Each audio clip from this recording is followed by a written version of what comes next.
Hey everybody, Scott here for the Helix channel. It is Thursday, and today, rolling on with some more tutorial action for you. I've got a double, two tutorials. Ooh, it's a two-fer-torial. Haha. Sorry. Even when I'm not at the peak of my powers, still on the job. I feel like crap today still. I feel like a coyote ate me and shit me off a cliff. Just saying. The tutorials for today. Harmony. How I use it, how to use it, some good ways to work your way through it. If you're not, well versed in music theory, the harmonizer can be a little daunting. I'll show you a couple ways that I like to use it that make it easy. And I'm going to go through the all of the amp parameters. I mean, I'm not going to go through the drive, bass, mid, treble, presence, and channel volume, because those are pretty, duh. But, if you don't know what those are, then move on. We're going to go through the master, the sag, the hum, the ripple, the bias, and the bias X. And on the PV Panama, the resonance. Because I'll be using the PV Panama for my demos today. Because I love it. It's awesome. Shall we?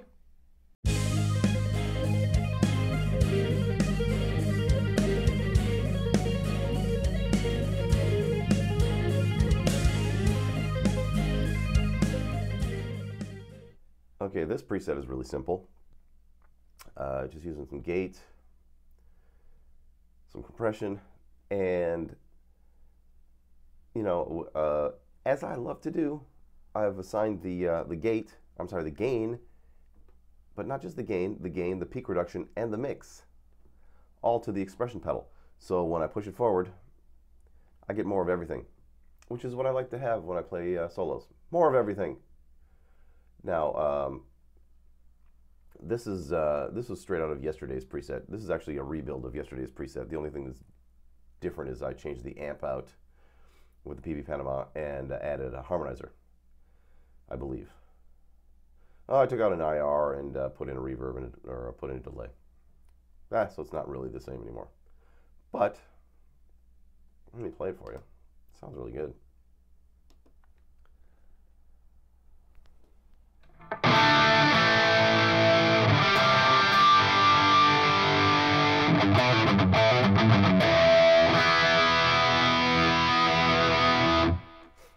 Yeah, good times. Now, for the demonstration purposes of the twin harmony. Okay. Now, let's start out. I'm going to build up some snapshots. So we're going down an octave, but very little level on that particular harmony, and then up an octave with also the same amount of level. And it's a good way to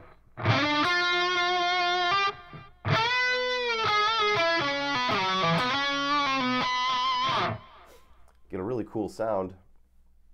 It's got some subtle harmonizing going on. Now let's go to snapshot number 2. We're going to do an E major, but with some actual stuff going on. So here's what I like to do a lot, is I like to double my main note, which is, it's not harmonizing at all. And we're going to use a lower third in the E major. Now,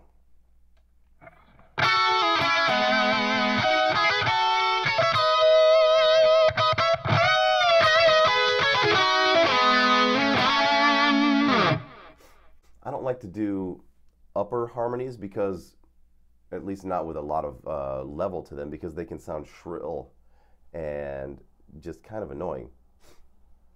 So to me, the most fun harmonies, or the most accessible harmonies, the lower third and a lower fifth. If you want to get Brian May on their asses, throw in a lower fourth.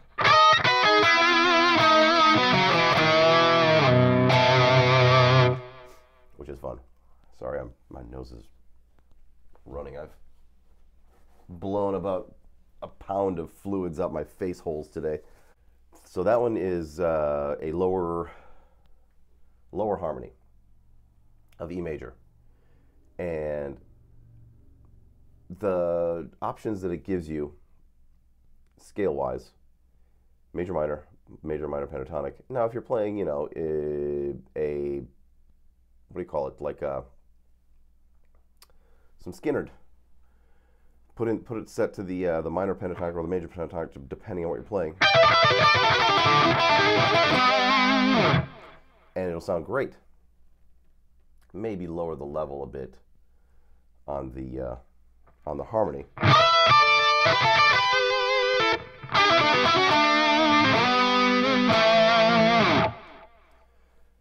And the harmonic minor, melodic minor, whole tone, whole diminished.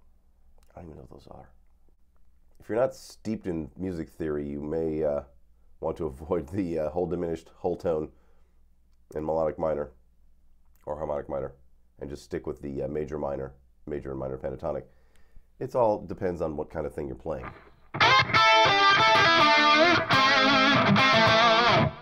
And then make sure that you adjust the key accordingly.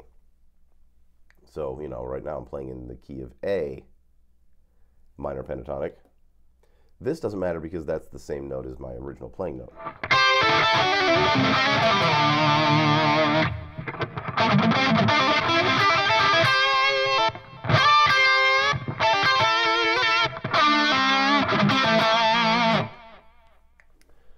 So just be mindful. It's really not that tricky. So what I'll do is I'll set this up so that it has an A minor, an E major, and then a G major preset on here, as well as the up and down, snapshot, as well as the up and down, which is an octave low, an octave high. So, excuse me again. So when you monkey around with this, you've got some options. You can always change the key to work in for your songs. Jesus, sorry. Grab another tissue, Jesus. Let's start with the master. Now let's go back to, actually no, let's leave it right here where we are.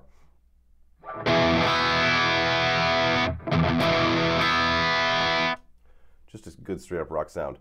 The master will give you more of everything. It gives you a little bit more gain as you turn it up. It gives you more sustain, more girth.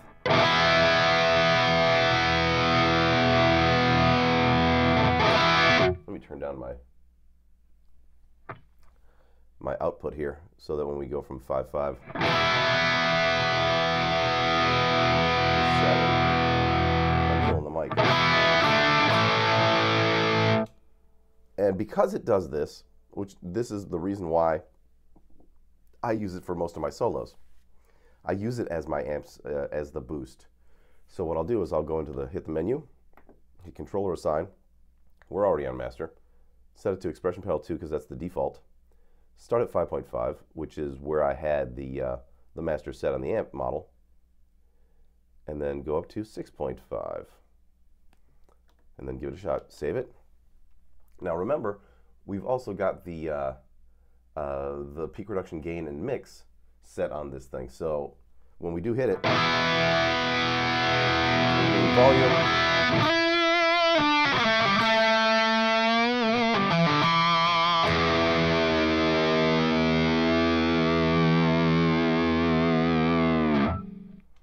and that's at really low volume. Sorry, I've got the microphone connected.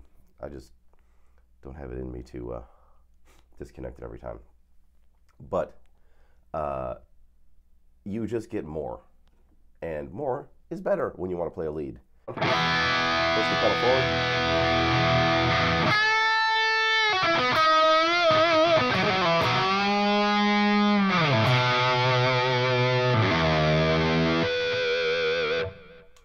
Good times. Now, the sag is interesting because with each amp it's different. With this particular amp, 8.4 is as far as I want to go. And you won't really hear much of a difference when we go below that, but you will when I go above it. So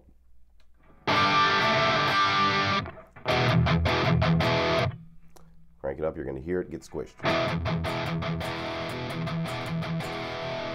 And each amp has its own threshold. This particular amp, 8.4, is as high as I can go before you start to actually hear it. And I don't really want to hear it. I just want to get it up to right where that point is about to start sagging. So it can be a little bit dynamic. If you want to make it more dynamic, you know, roll it up to 8.8, you'll actually hear it. But I don't really like that feeling myself. Hum is an ultra low, to me I hear it as an ultra low EQ. So when I keep it on 0, for most of the amps, if I want to add some ultra low EQ to the guitar, like I said, with other effects, it's very subtle. When you really crank it, you can hear it.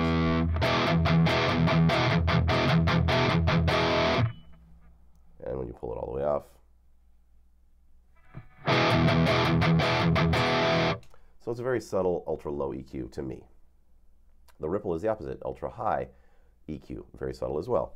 On the PV Panama, I like to roll some off from the default 5 because it's a kind of a bright, punchy amp.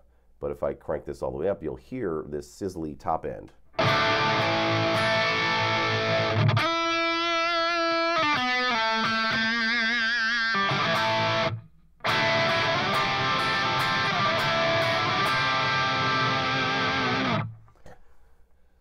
But like I said before, it's subtle, like many of the Helix's controls, and that's what I really love about them. Now, the bias is also acts differently with each one of the amp models, and the way I like to set it is I'd like to do it sort of similar to the way way an engineer will do with setting a microphone in front of an amp. You find the sweet spot, and the way I find the sweet spot is I'll hit a big chord. So for our start at usually the bass line is around 5. Hit a big chord, then roll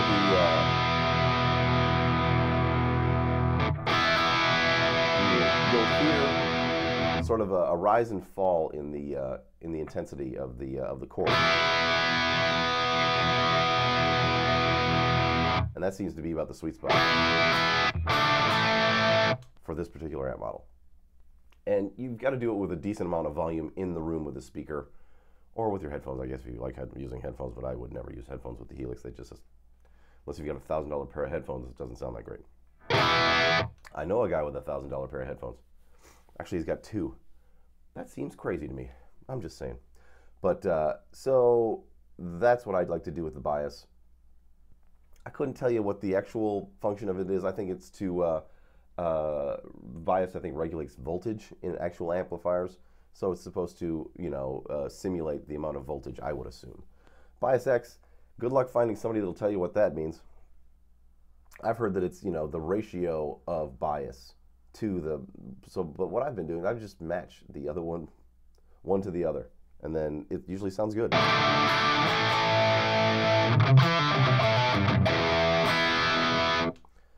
So that may be wrong, that may be right, it's just what I do. I went to one of those Helix seminars, and the guy giving the seminar couldn't tell me what the Bias X meant. He sent multiple emails to engineers to try and figure it out, and, you know, never got a satisfactory answer. All right, now the resonance on this particular amp just is size. So we roll it way down. It's basically